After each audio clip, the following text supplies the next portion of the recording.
الحمد لله الحمد لله الذي هدانا لهذا وما كنا لنهتدي لولا أن هدانا الله وأشهد أن لا إله إلا الله وحده لا شريك له وأشهد أن سيدنا ونبينا محمدا عبده ورسوله لا نبي بعده اللهم صل وسلم وبارك على عبدك ورسولك سيدنا محمد وعلى آله وصحبه ومن والاه أما بعد فقد قال الله تعالى في القرآن الكريم وهو أصدق القائلين أعوذ بالله من الشيطان الرجيم وما كان المؤمنون لينفروا كافة فلولا نفر من كل فرقة منهم طائفة ليتفقهوا في الدين ولينذروا به قومهم إذا رجعوا إليهم لعلهم يحذرون. فقال رسول الله صلى الله عليه وسلم من يريد الله به خيرا يفقهه في الدين. صدق الله العظيم وصدق وبلغ رسوله النبي الحبيب الكريم ونحن على ذلك من الشاهدين والشاكرين والحمد لله رب العالمين.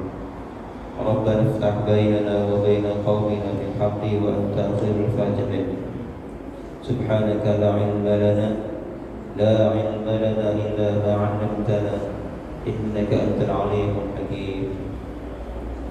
Ma'asyiral muslimin wal muslimat, hadirin hadirat jamaah Masjid Jami Baitul Izzah yang dirahmati Allah. Alhamdulillah, di pagi hari ini kita kembali berkumpul bersama dalam kajian usul fikih. Meskipun usul fikih berat diucapkan, tapi insyaallah kajiannya adalah fikih. Ini sebatas formalitas saja usul fikih. Sebetulnya kajian yang dalam adalah masalah fikih. Karena para ulama fikih mereka tidak akan pernah bisa menggali ilmu-ilmu fikih tanpa belajar usulnya.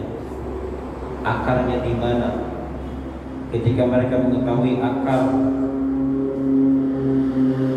atau dalilnya hukum, maka mereka akan menyimpulkan beginilah hukumnya fikih. Makanya fikih ini adalah salah satu ilmu yang tidak ada dalam Al-Quran dan As-Sunnah secara sharih, secara jelas. Beda dengan ilmu yang sudah jelas disebutkan dalam Al-Quran, seperti masalah zina, wala taqrabuz zina, jelas ada ayatnya. Atau masalah khamr, maisir, judi, minuman, jelas ada ayatnya. Innamal khamru wal maisir ila akhir ayat. Sementara fikih adalah ilmu yang tidak ada dengan jelas dalam Al-Quran dan As-Sunnah. Setiap ilmu yang baru yang tidak ada dalam Al-Quran dan As-Sunnah itu namanya ilmu fikih. Seperti masalah-masalah yang baru diantaranya masalah maulidan, Isra Mi'raj, diadakan dinamaikan, itu namanya ilmu fikih. Karena tidak jelas dalam Al-Quran yang mana tidak ada. Oleh karenanya dalam masalah fikih selalu ada khilaf, perbedaan pendapat dalam menyimpulkan hukum-hukum yang baru. Ada yang mengatakan boleh, ada yang mengatakan tidak boleh. Pagi hari ini kita akan melanjutkan kajian kita tentang masalah kaidah-kaidah amal.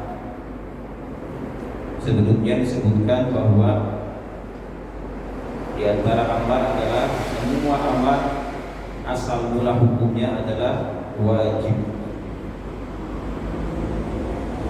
Kali ini kita akan membahas tentang masalah qada. Qada bahwa disebutkan di sini al-qada'u bi amrin jadidin.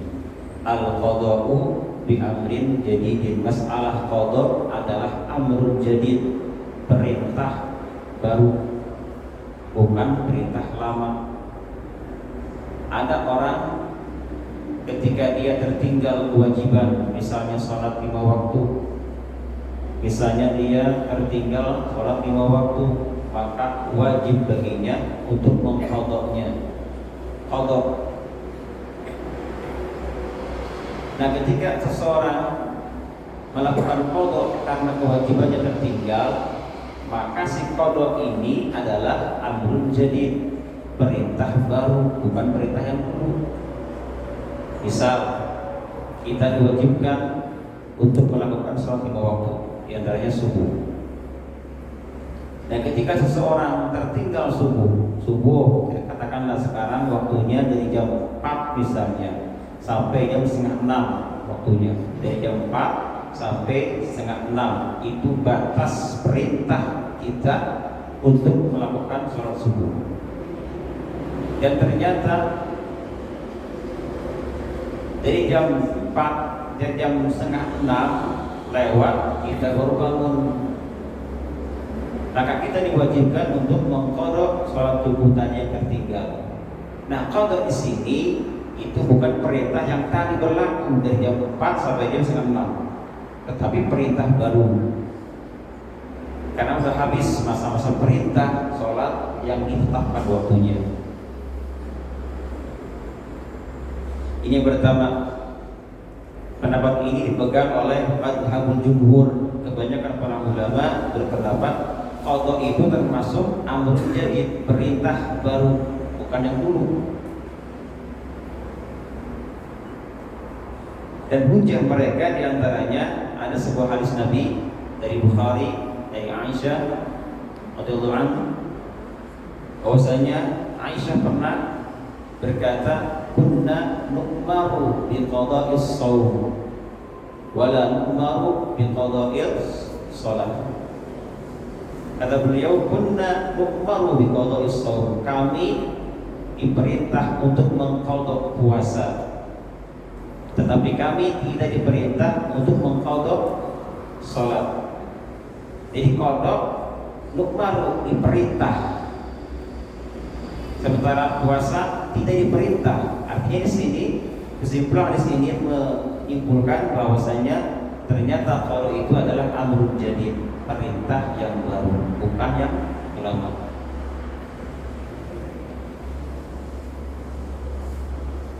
Beliau mengatakan di sini bahwasanya ketika kami sedang berhalangan haid, kata perempuan Aisyah, kata Nabi, hai Aisyah, tinggalkan sholat.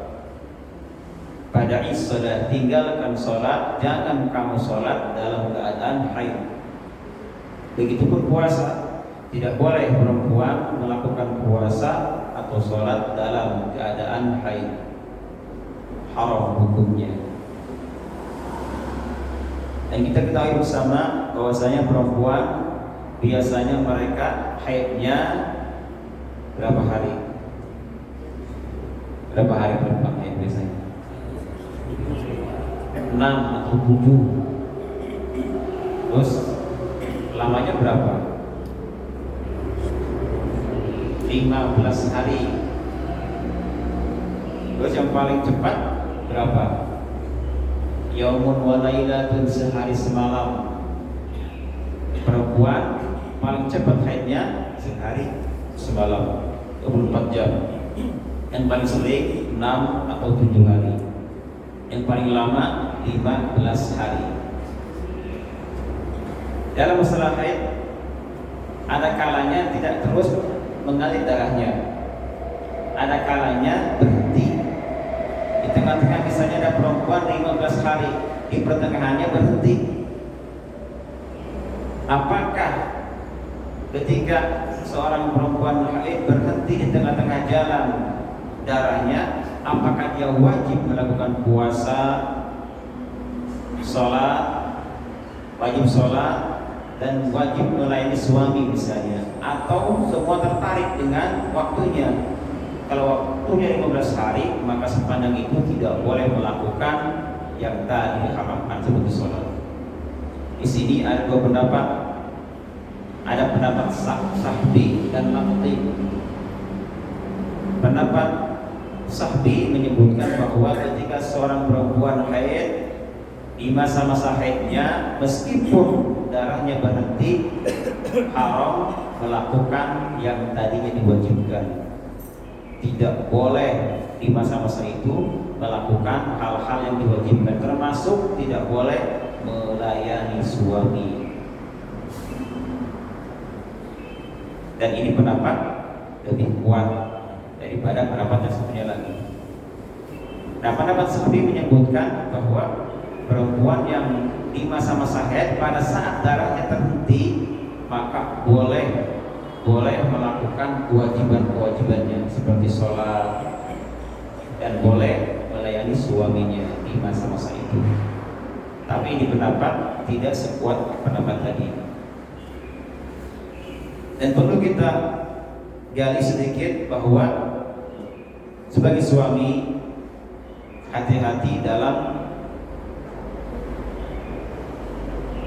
menentukan atau melihat kapan perempuan mulai keluar darahnya dan kapan terhenti darahnya. Karena yang akan ditanya nanti dari kiamat kita sebagai suaminya, ketika istri kita tidak tahu hukumnya, terus kita tidak mengajarkannya, maka kita berdosa sebagai suami. Yang pertama, kapan datang haidnya? Yang kedua, kapan terhenti haidnya? Seandainya ada perempuan datangnya misalnya jam 12 lewat 10 menit misal. Ini pertama keluar darahnya jam 12 lewat 10 menit. Sementara zuhur waktunya jam 12 pas misal. Nah, kita lihat di sini. Dari jam 12 sampai jam 12 lewat 10 menit kira-kira apakah seorang perempuan bisa melakukan sholat? Dari wudhunya, menutupi aurat, kemudian sholat zuhur 4 rakaat, apa bisa? Jika bisa melakukan sholat, maka wajib nanti ketika dia suci untuk mengqadha sholat itu. Berbeda dengan perempuan ketika dia datang haidnya, itu di waktu yang tidak mungkin bisa dilakukan sholat di waktu itu. Misal zuhur jam 12 pas, sementara haidnya baru keluar jam 12 lewat 4 menit misalnya, atau 3 menit atau 2 menit, yang dikirakan tidak akan mungkin ada masa untuk melakukan sholat, maka sholat ini tidak usah diqadha. Ini kalau melihat dari datangnya haid. Yang kedua adalah ketika kapan haidnya berhenti atau suci. Kita lihat, kalau misalnya berhentinya di waktu asar menjelang maghrib, begitu mau maghrib datang atau berhenti darahnya, maka wajib baginya ketika dia suci mengqadha asar dan juga zuhur. Jika darahnya terhenti atau suci sebelum menjelang subuh, berarti dia wajib nanti mengqadha isya dan maghrib. Paham ya? Itu masalah darahnya berhenti atau suci. Jadi kalau saya ulangi lagi, kalau misalnya perempuan darahnya berhenti atau suci di waktu asar, maka zuhur wajib diqadha, dijamak nanti diqadha. Jika berhentinya di waktu isya menjelang subuh, maka wajib menjamak dengan maghrib. Karena waktu ini bersamaan maghrib dengan isya, zuhur dengan asar. Ini yang wajib diqadha oleh perempuan tadi. Nah, selain itu di masa-masa haid dia tidak usah mengqadha sholatnya. Ini masalah perempuan yang haid. Sementara kita sebagai laki-laki atau perempuan yang mungkin pernah meninggalkan sholat 5 waktu, apakah mungkin karena ada udzur atau tidak ada udzur? Ketika ada seseorang meninggalkan sholat 5 waktu biudzrin, dengan udzur, misalnya ketiduran, ini udzur namanya, atau kelupaan, ini pun udzur namanya, maka kapan diqodho?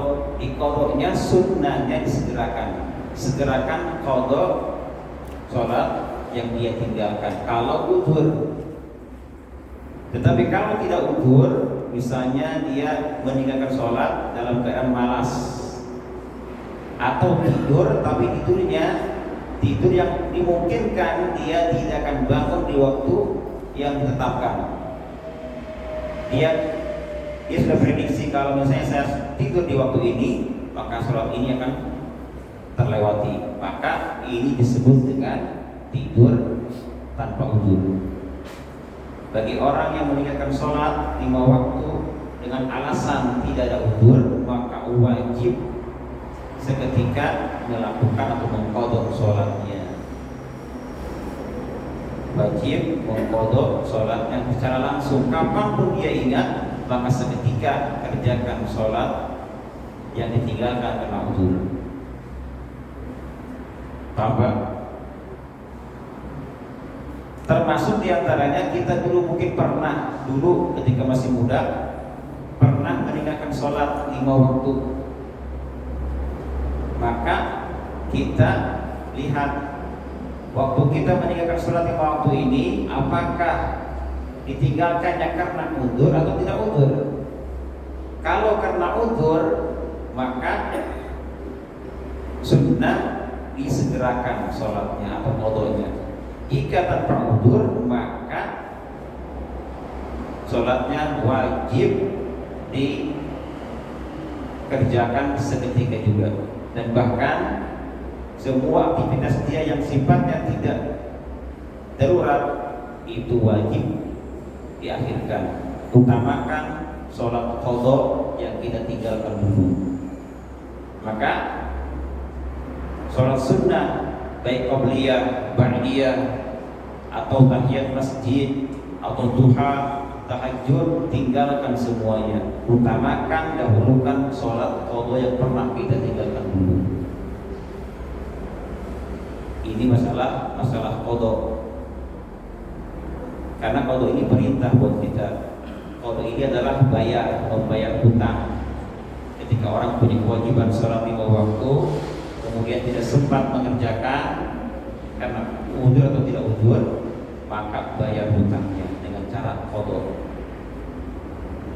Qadha dan ada sebetulnya sama saja maknanya. Qadha membayar, ada melaksanakan, sama saja secara makna. Qadha maupun ada itu sama saja. Makanya kalau dilihat dari makna ini, ketika seseorang sholat 5 waktu, dia menyebutkan adaan atau qadhaan, itu sama saja. Misal tadi subuh, usolli fardhu subhi raka'ataini mustaqbilal qiblati, qadhaan atau adaan itu sama saja. Dan menyebutkan qadha ataupun ada tidak wajib hukumnya. Tidak wajib. Orang sholat subuh atau lainnya tidak menyebutkan adaan atau qadhaan, itu tidak menghalangi sholat yang tetap sah. Atau orang mengqadha sholat subuh misalnya, maka kemudian dia tidak menyebutkan qadhanya, maka itu pun termasuk sah sholatnya.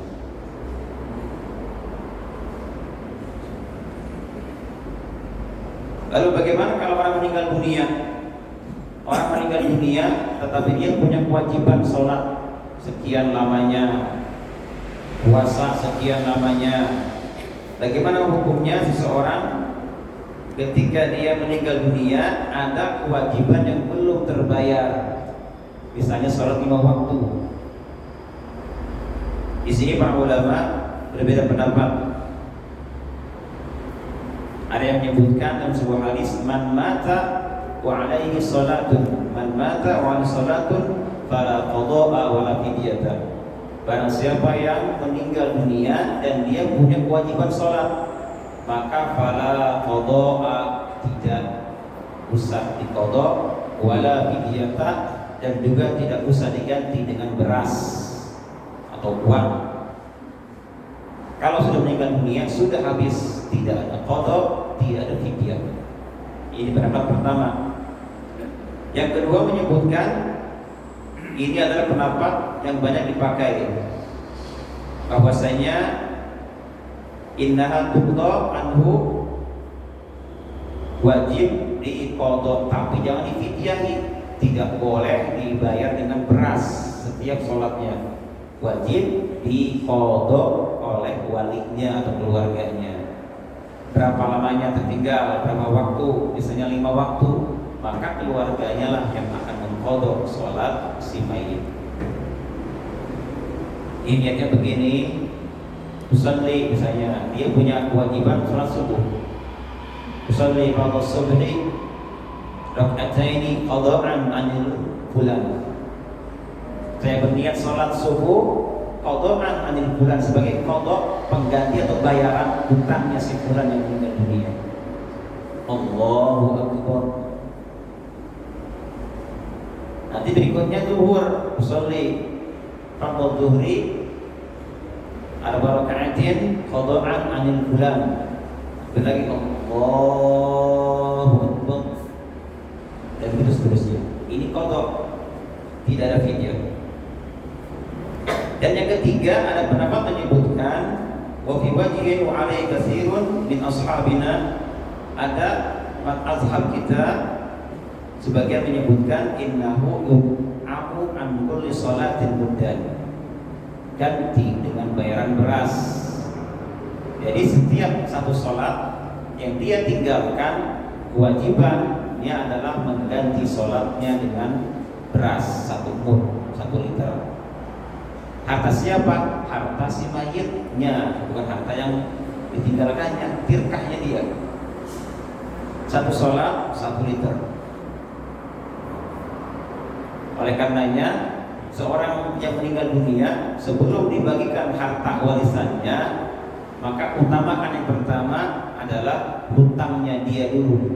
Hutangnya kepada Allah, pernah bernazar, pernah bersumpah, punya kewajiban sholat, puasa, haji dan sebagainya, itu dahulukan. Kemudian yang kedua, utamakan juga hutangnya dia kepada manusia. Hutang apa? Keluarga. Yang ketiga, wasiat. Wasiatnya apa? Ketika dia meninggal, maka itu pun dikeluarkan.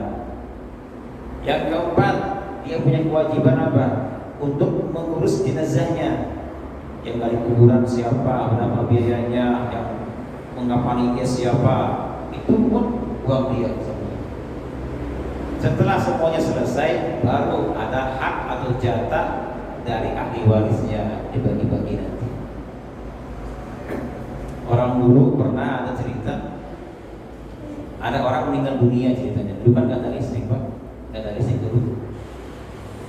Begitu dia meninggal dunia, kan gelap nih ceritanya, ada lampu, lentera. Tiba-tiba ketika dia pas meninggal dunia, lampu langsung dimatikan. Akhirnya gelap. Kenapa dimatikan? Karena lampu ini adalah punya tirkahnya si mayit, dan lampu ini ada hak semua ahli waris menikmatinya. Lampu saja dihitung. Jangan sampai lampu ini dimanfaatkan oleh kita ahli warisnya, sementara di belakang ini ada juga yang lainnya yang belum merasakan manfaat dari terangnya lampu ini. Makanya dimatikan. Ini baru lampu, belum jarum 1 itu hak ahli waris. Apalagi semua peninggalan dia itu ada jatah ahli waris. Makanya jangan sembarangan memberikan tirkahnya mayit kepada orang yang tidak berhak menerimanya. Sebagian daerah ada ketika orang meninggal dunia, langsung pakaiannya dikeluarkan. Terus ucapkan siapa yang mau silakan, rebutlah ini rebutan orang-orang. Sementara apa? Sementara itu pakaian itu adalah haknya ahli waris. Yang pertama, yang kedua, kadang-kadang di antara kita tidak mengamalkan bagian-bagian tertentu dari ahli waris. Untuk istri berapa, anak laki berapa, perempuan berapa, ada hitungannya semuanya. Jangan asal mengambil keputusan tidak bagi rata, tidak boleh hukumnya. Harus dibagikan secara syar'i dulu. Suami berapa, istri berapa, anak berapa, adik, terus semuanya dihitung-hitung. Apakah ada yang berhak mendapatkan, ada yang tidak.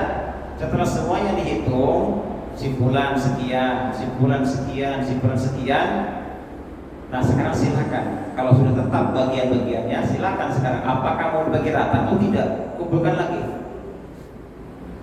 Kalau semuanya mengatakan setuju, kita bagi rata, silakan gabungkan lagi. Ini mah bagiannya belum jelas berapa banyak, dibagi rata. Ini yang nggak boleh. Kenapa mereka mau dibagi rata? Karena mereka tidak tahu berapa bagian mereka, tidak jelas. Ketika jelas bagian mereka, apakah mereka akan ridho dibagi rata? Misalnya ada satu pihak besar dia bagiannya, pihak yang lain sedikit. Ketika dia melihat bagian dia besar, bagaimana kalau kita bagi rata? Apa kata hati dia? Oh sayang nih, gede saya. Ini yang dia khawatirkan. Makanya bagikan dulu secara syar'i. Setelah itu baru silakan bagi rata. Ini yang betul. Coba Allah mengatakan dalam Al-Quran, "Wa man lam yahkum bima anzalallahu fa ulaika humul kafirun, zalimun, fasiqun." Barang siapa yang tidak menegakkan hukum Allah, maka dia bisa jadi kafir. Jika dia bertentangan, tidak percaya dengan hukum syar'i, ditentang secara mentah-mentah, maka kafir hukumnya. Yang kedua, zalimun, zalim dia. Artinya apa? Yang kedua, dia meyakini dengan syar'i, percaya dengan syar'i, tetapi dia tidak menjalankannya. Zalimun. Yang ketiga, fasikun. Yang inilah harta yang berkaitan dengan mayit. Makanya hati-hati dalam masalah ini. Jarang orang dapat warisan, dapat keberkahan hartanya. Jarang sekali. Rata-rata orang dapat harta warisan justru pertamanya banyak, tapi akhirnya hilang semuanya. Kenapa? Karena tidak berkah, harta warisan yang tidak berkah. Kenapa tidak berkah? Di antaranya adalah dengan cara membagikan harta warisan tidak sesuai dengan syar'i. Itu tidak berkah. Jamaah rahimakumullah, sebagaimana sholat wajib kita qadha, kewajiban wajib diqadha, maka sholat sunnah pun, sholat sunnah atau zikir atau kebiasaan yang rutin kita lakukan ketika tertinggal sunnah diqadha. Saya ulangi, sebagaimana kewajiban wajib kita qadha, maka yang sifatnya sunnah pun sunnah. Seperti kita punya kebiasaan duha, punya kebiasaan qabliyah ba'diyah, kebiasaan tahajud tiap malam, kebiasaan zikir pagi sore, ini rutin. Suatu ketika tertinggal, maka ini sunnah diqadha. Dari pagi kita lupa, pas zuhur ingat, ya Allah saya belum duha, qadha duhanya, ya zuhur. Lalu lupa saya tidak tahajud tadi malam, tidak tahajud, tidak baca Quran setiap satu juz setiap hari, kan lupa dia baca. Kapan dia ingat? Itu sunnah hukumnya, mengqadha kebiasaan yang sifatnya sunnah. Sunnah hukumnya seperti itu. Kalau tidak terbiasa dengan itu, tidak sunnah diqadha. Ada orang kadang-kadang mau duha, kadang tidak, kadang duha, kadang tidak. Dia ingatnya zuhur, baru saja tidak bisa. Ini berlaku bagi mereka yang merutinkan, yang istiqomah dan beribadah sunnah, maka sunnah diqadha. Jadi masalah qadha ini adalah amrun jadi perkara yang baru, perintah baru, bukan perintah lama.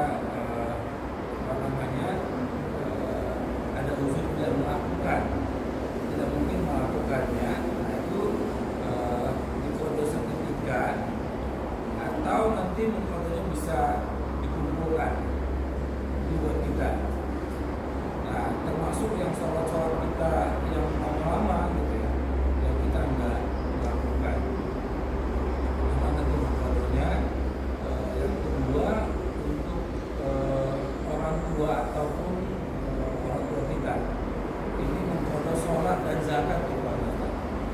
Ketika kita tahu orang tua yang dulu ya mungkin kesadaran zakatnya itu kan belum kuat ya, kan ini wajib juga kan. Nah bagaimana kita mengkodok zakatnya? Apakah dari hartanya yang ada, sementara misalkan tadi kalau hartanya dibagi, dari mana kita mengkodoknya? Apa dari harta anaknya juga? Nah kira-kira itu dua hal yang terkait sholat dan tadi saya tambahkan dengan zakat. Baik, masalah tadi kembali kodok. Kodok, ada kodok kewajiban yang tertinggal karena udzur. Ada kewajiban yang tertinggal karena tidak ada udzur sama sekali. Bagi yang melakukan kodok karena udzur, itu sunnah disegerakan, sunnah disegerakan. Tapi bagi mereka yang meninggalkan kewajiban karena tidak ada udzur, malaslah, lalailah, maka wajib dikerjakan kapan ingatnya, tidak menunggu waktu. Misalnya hari ini, begitu saya ngaji hari ini, oh ternyata saya punya kewajiban dulu ketika saya SMA misalnya, 1 tahun itu saya kelas 3 tidak sholat misalnya, maka mulai detik ini Anda wajib mengqadha sholat 5 waktu sama setahun. Tinggalkan semua pekerjaan yang sifatnya tidak darurat. Seperti apa contohnya? Seperti misalnya yang darurat, kita mau makan, kita mencari nafkah, kita capek tidur dulu, silakan tidur dulu, silakan cari nafkah dulu. Tapi selain itu hilangkan semuanya, utamakan qadha-nya. Artinya seharian, semalaman kita kerjakan qadha tanpa sunnah, tanpa duha, baca Quran, zikir, qabliyah, semua tinggalkan sunnah-sunnah, utamakan qadha sampai selesai setahun. Jangan ngobrol, hari ini ada rapat TKM, maaf ya saya punya qadha. Ada arisan tidak boleh, apalagi ada kajian apa sunnah bukan, isinya sunnah, jangan. Pokoknya semua yang sunnah sifatnya tidak boleh kita kerjakan. Fokuskan ke qadha kita itu. Setahun namanya misalnya, kerjakan terus, habis baru nanti kita boleh.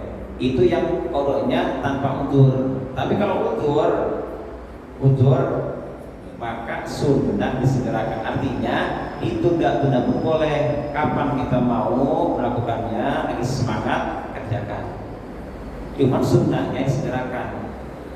Terus kemudian kalau kita punya kewajiban yang belum kita qadai, kita wajib wasiat ke keluarga. Takutnya kita mati nggak ada yang tahu, wasiat, panggil anak kita atau keluarga kita, panggil, saya punya sholat 5 waktu yang belum dikerjakan selama berapa hari sebentar. Ini masalah sholat. Nah kalau masalah zakat, tetap yang kita ambil adalah hartanya si mayit. Berapa besar kewajiban dia berzakat, maka keluarkan dulu. Kata disebutkan orang meninggal dunia, harta warisan itu terakhir dibagikan. Pertama utamakan hutangnya dia kepada Allah. Berapa? Hutang pernah bersumpah yang belum terlaksana, pernah bernadar, atau kewajiban sholat, zakat, puasa, itu keluarkan semuanya. Bahkan haji, ya ada uang tapi belum juga berhaji misalnya, keluarkan juga semua hutangnya kepada Allah Ta'ala, keluarkan. Selesai itu kepada manusia hutangnya berapa, keluarkan lagi. Selesai keluarkan itu, tanya apakah dia pernah berwasiat. Oh dia wasiat akan berikan apa, keluarkan lagi. Terus kemudian yang keempat, biaya semua ketika dia diurus jenazahnya berapa, keluarkan lagi.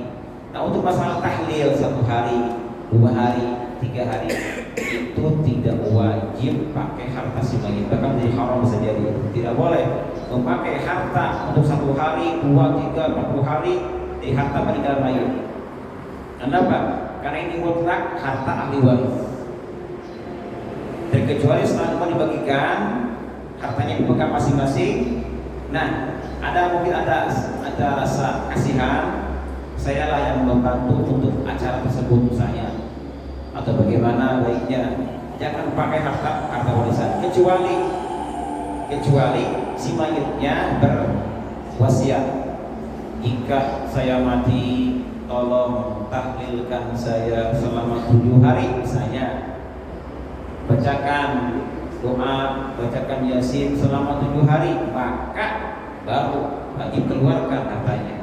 Ada wasiat. Tanpa wasiat tidak boleh dikeluarkan atas semuanya.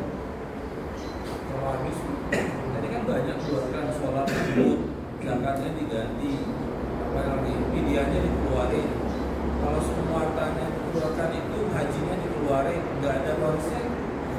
Ya udah, tinggal jatah waris berarti, ada jatah ahli waris.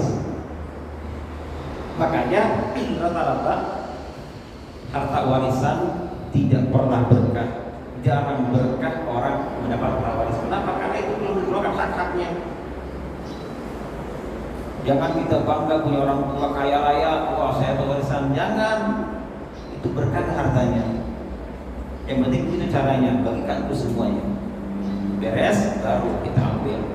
Insya Allah, meskipun sedikit kita ambil harta warisan, dan kalau berkah berkembang insya Allah. Dibanding harta yang banyak kita dapati, tetapi tidak melalui proses syar'i, maka itulah akibatnya tidak ada keberkahan dalam harta itu.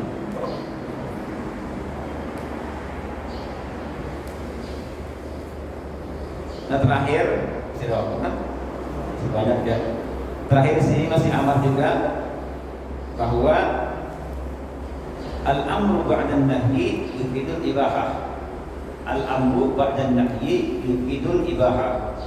Perintah yang keluar setelah larangan itu dihukumi dengan hukum boleh. Jadi ada perintah tapi muncul setelah larangan. Misalnya dalam masalah haji. Masalah haji ada dilarang orang ihram tidak boleh membunuh binatang. Ada kan? Ada 10 muharramatul ihram. Di antaranya adalah tidak boleh membunuh binatang. Coba dibuka Al-Maidah ayat 1. Allah mengatakan ghairu muhillis saidi wa antum hurum. Tidak boleh ketika kita ihram membunuh binatang. Ini kan larangan. Nah kemudian bagaimana kalau sudah tidak ihram lagi? Sudah muhalil, sudah halal, sudah ihram. Ayat berikutnya disebutkan wa idza halaltum fastadu. Jika sudah halal, silakan kalian memburu binatang. Silakan. Ini kan perintah muncul setelah larangan tadi. Maka perintah yang datang setelah larangan disebut dengan hukum mubah, boleh dikerjakan.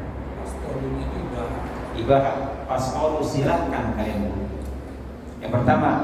Yang kedua kita buka Al-Quran Al-Jumu'ah ayat 10. فَإِذَا قُضِيَتِ الصَّلَاةُ فَانْتَشِرُوا فِي الْأَرْضِ وَابْتَغُوا مِنْ فَضْلِ اللَّهِ وَاذْكُرُوا اللَّهَ كَثِيرًا لَعَلَّكُمْ تُفْلِحُونَ. Ini perintah. Perhatikan, apabila sholat Jumat sudah selesai, maka fantasyiru, bertebaran, wabtagu min fadlillah, cari karunia Allah Ta'ala. Tadi kan dilarang, tadi nggak boleh kita jual beli kan. Idza nudiya lis-sholati min yaumil jumu'ah fas'au ila dzikrillah. Ketika ada berkumandang hayya 'alas shalah dari Jumat, fas'au ila dzikrillah. Cepat samperin. Wa dzarul bai', tinggalkan semua aktivitas. Tekan tidak boleh jual beli, tidak boleh ini itu, ini larangan. Nah kemudian ayat berikutnya, setelah sholat selesai maka bertebarlah kalian, kemudian carilah karunia Allah Ta'ala. Ini kan perintah yang datang setelah tadi larangan, maka hukumnya adalah boleh. Di sini bukan amar wajib tapi boleh, silakan. Dan bahkan Pak, ternyata di antara waktu yang banyak yang paling Allah berkahi untuk cari nafkah karunia adalah di waktu setelah Jumat. Karena Allah tegaskan di sini, fa idza qudiyatis shalah, jika salat Jumat selesai, fantashiru fil ardi, cepat bertebaran, wabtaghu min fadlillah, khususkan carilah di situ fadlillah, kalau Allah Ta'ala itu harta atau rezeki yang akan kita dapatkan keberkahan di situ. Dan bahkan sebagian orang, ada riwayat dari Arab bin Malik, beliau setiap kali selesai sholat Jumat, ketika keluar dari masjid, pas pintu masjidnya beliau berdiri di situ dan membaca doa. Apa doanya? Allahumma inni ajabtu da'watak wa shallaitu fariidatak. Kemudian wa tashattu kama amartani farzuqni min fadlika wa anta khairur raziqin. Itu aja ini. Doa dibaca ketika selesai Jumat, di pintu masjid keluar baca ini. Artinya apa? Allahumma inni ajabtu da'watak, ya Allah, aku telah memenuhi panggilan. Yang kedua, wa shallaitu fariidatak, aku telah mengerjakan sholat yang kau perintahkan. Yang ketiga, wa antasyartu kama amartani, dan saya akan bertebaran setelah ini. Terus farzuqni min fadlik, berikan rezekimu untukku. Wa anta khairur raziqin. Insyaallah kita akan dapat sesuatu yang berharga di sini. Ini perintah langsung dari Allah Ta'ala. Itulah waktu yang paling diberkahi di atas waktu cari nafkah, hari Jumat setelah selesai lakukan Jumat. Kalau mau ziarah keluarga, silakan di waktu itu. Ziarah keluarga, ke orang tua atau ke anak kita yang pesantren, silakan waktu itu. Insya Allah berkah di situ. Atau orang saya target nih, misalnya nih, jadi target gua asing nih, target nih, orang kayak sales kan, berangkat waktu itu. Sales. Insya Allah di waktu itu Allah berkahi. Karena Allah mengatakan langsung, wabtaghu min fadlillah. Langsung Allah yang perintahkan, cari di situ tuh fadlullah. Kalau Allah Ta'ala, insya Allah. Nah, ini perintah ini muncul setelah apa? Setelah Allah larang kan tadi. Jadi ini perintah di sini adalah ibadah. Boleh. Yang ketiga, ada sebuah hadis mengatakan, kuntu nahaitukum min luhumil adahi. Asal mulanya kata Nabi, aku larang kalian untuk memakan daging kurban di atas 3 hari. Tidak boleh daging kurban dimakan kalau sudah lewat dari 3 hari. Asalnya seperti itu. Tidak boleh orang makan daging kurban, kambing kah, sapi kah, ontak kah, kalau sudah melebihi 3 hari. Makruh hukumnya itu dulu tidak boleh. Nah, setelah larangan ini keluar, ada berikutnya, fakulu minha wadakhiru. Sekarang silakan makan dan silakan disimpan daging kurbannya. Jadi boleh, meskipun di atas 3 hari, terus seminggu bahkan setahun, kayak ada yang setahun. Dia ada yang kurban sapi, mungkin dia saking banyak dagingnya, masuk ke freezer, setahun lamanya masih ada. Nah ini, jadi boleh, padahal tadi dilarang ini, tidak boleh kita makan daging kurban di atas 3 hari. Tapi ini tidak berlaku lagi. Sekarang adalah silakan dimakan dan silakan disimpan. Dan terakhir masalah apa? Masalah ziarah. Rasul mengatakan dalam hadisnya, kuntu nahaitukum an ziyaratil kubur, kata Nabi. Pada mulanya aku larang kalian berziarah kuburan. Tidak boleh ziarah kubur. Asal mulanya seperti itu. Kenapa? Karena zaman dulu sangat khawatir ketika orang-orang ziarah kubur, khawatir bukannya dapat pahala, malah dapat dosa dulu. Di antaranya apa? Apalagi perempuan, Pak. Perempuan kalau ziarah zaman dulu itu di atas kuburannya dia menangis-nangis, menyebutkan kebaikan-kebaikan si mayit. Misalnya suaminya meninggal, datang istrinya ke situ, datang nangis-nangis dia, Bapak Setelah waktu tidak ada, saya jadi begini, bapak ada, wah dipuji-puji terus, dan kuburan nangis. Jadi nggak boleh seperti ini, tidak boleh. Makanya Nabi pernah melihat seorang perempuan menangis di atas kuburan anaknya. Disebut kebaikan anak-anaknya disebutkan. Kata Nabi, apa kata Nabi? Rasul mengatakan kepada perempuan tadi, agar apa? Agar meninggalkan tangisannya. Apa kata Nabi? Ittaqillah wasbiri. Ittaqillah, takwalah kepada Allah dan sabarlah, terimalah takdir ini. Jadi artinya diharamkan ziarah seperti ini.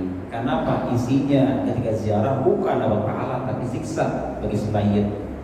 Karena ketahuilah, ketika kita yang hidup menangis yang meninggal dunia dengan cara yang tidak wajar, tidak syar'i,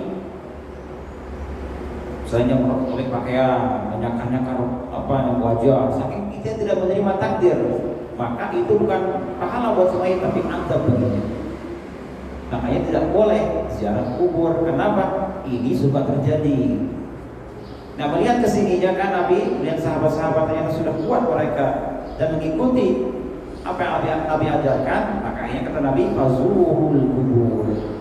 Silakan sekarang ziarah kubur. Justru ziarah kubur sangat membantu kita. Yang pertama, zuhud kita terhadap dunia, tidak terlalu ambisi terhadap dunia. Yang kedua, ingat akhirat. Dan bahkan Pak dalam kitab Al-Qurtubi, di antara obat yang paling dahsyat untuk menyembuhkan hati kita yang keras adalah ziarah kubur. Ini obat yang paling dahsyat mengobati hati kita yang keras. Susah menerima nasihat, susah untuk menangis, susah meninggalkan dunia, coba ada kuburan, ziarah kubur.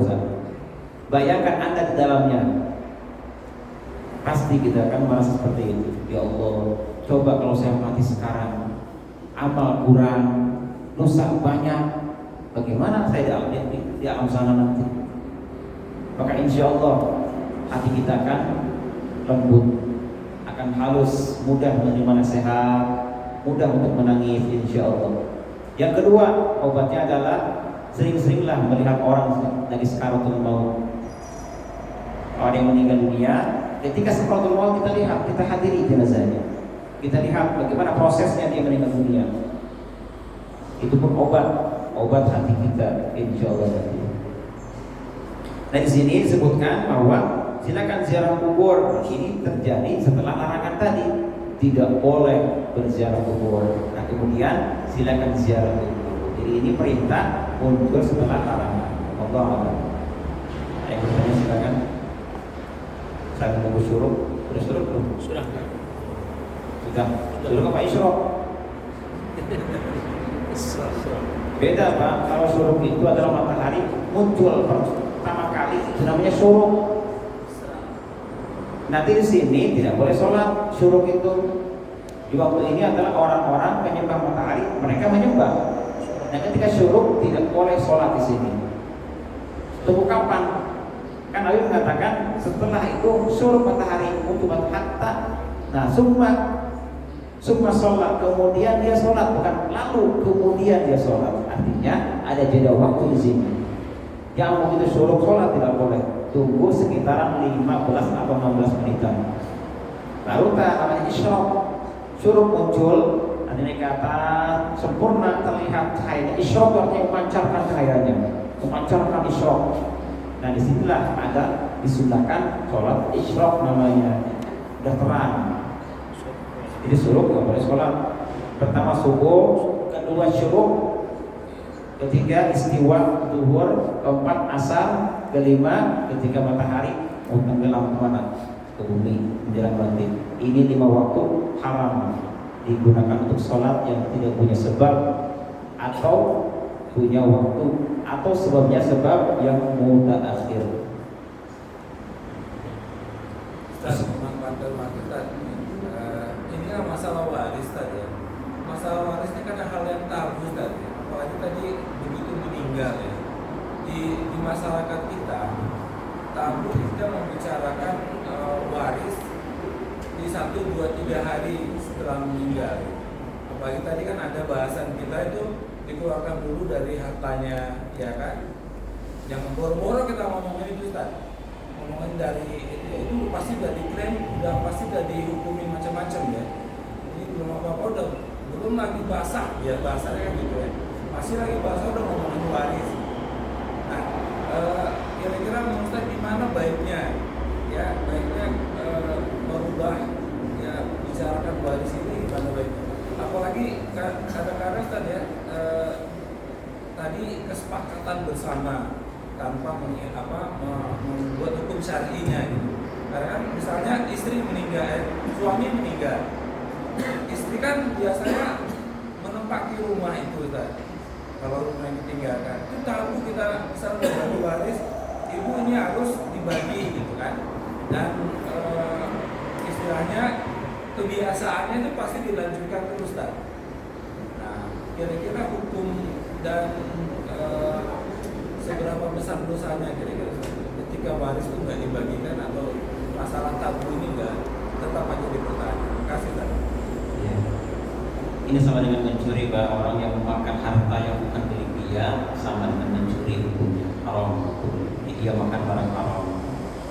Termasuk kebiasaan yang sudah berjalan di antara kalangan kita. Ada sebagian daerah sudah udah mematenkan bahwasanya rumah itu milik si bungsu saya, gitu kan. Nah di sini tinggal kita lihat kalau misalnya keluarganya dan anak-anaknya ridho, semua ahli waris ridho bahwasanya itu rumah ditempati oleh istrinya atau ibu kita, ibu anaknya, maka sudah ada masalah lagi kalau ridho mereka. Karena ridho ini tadinya hukum, meskipun yang haram ini haram sebetulnya, tapi kalau sudah bicara ridho sudah nggak ada haram. Mencuri haram hukumnya, haram. Ngomongin orang haram hukumnya, mencaci maki juga haram hukumnya. Tapi kalau orangnya ridho, silakan kalau ngomongin saya, silakan mencaci maki saya, halal, maka halal hukum. Atau mencuri, kan haram mencuri. Tapi kalau yang punya hartanya ridho, silakan mencuri harta saya, halal. Makanya orang dulu itu sebagian mereka suka berucap tiap hari dan ucapan seperti ini, ya Allah, saya halalkan semua harta saya di hari ini. Jadi dia punya pahala sehari itu. Kalau misalnya ada yang mencuri rumah dia, pahala semua sedekah, rumah, sedekah sofa, TV, semuanya disedekahkan. Kenapa dia berucap seperti itu? Saya halalkan ya Allah, orang yang mencaci maki saya, menghina saya, menggibah saya, halal hari ini. Dan rumah saya halalkan hari ini. Jadi dia dapat pahala apa? Pahala sedekah tiap hari ini. Pahala untuk dirinya sendiri juga. Jadi masalah ini kembali kepada ridho tidaknya masalah ini. Kalau orang memakan harta warisan tidak diridhoi oleh semua ahli waris, maka hukumnya berdosa. Ini kan adat, Ustaz, adat betul. Adat, tapi adat pun jika bertentangan dengan syar'i tidak boleh kita jalankan. Kalau bertentangan dengan syar'i, kalau adat yang masih berjalan seiring dengan syar'i, maka ini dibolehkan dalam Islam. Sudah Isra? 1 menit lagi. Baiklah Pak, mari kita tutup kajian kita pagi hari ini dengan pembacaan Subhanallahumma wa bihamdika asyhadu an la ilaha illa anta astaghfiruka wa atubu ilaik. Assalamualaikum warahmatullahi wabarakatuh.